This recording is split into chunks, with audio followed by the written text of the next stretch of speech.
Bilang ng mga nasawi sa pagsabog ng pagawaan ng paputok sa Lapu-Lapu City umabot na sa 5.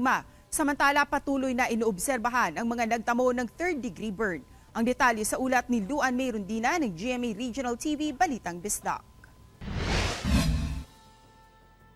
Kahapon ng madaling araw, binawian ng buhay ang 7 anyos na si Renren Verdin. Isa si Verdin sa 6 na katao na isinugod sa hospital matapos magtamo ng third-degree burn nang sumabog ang pagawaan ng paputok sa Lapu-Lapu City, Cebu nitong Lunes.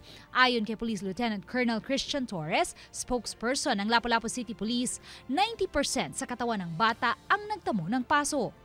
Nagtamo rin ng mga paso ang kanyang mga magulang na sila si Rodnil at Joanna. Ayon sa isang kamag-anak ng may-ari ng pagawaan ng paputok na nakaligtas sa sunog, naghahakot siya ng papel na gagamitin sa paggawa ng paputok nang mapansin niya na may biglang nag-spark. Nakabantay kong na-spark, daga na lang ko. Ako lang ko galingon akong gisave.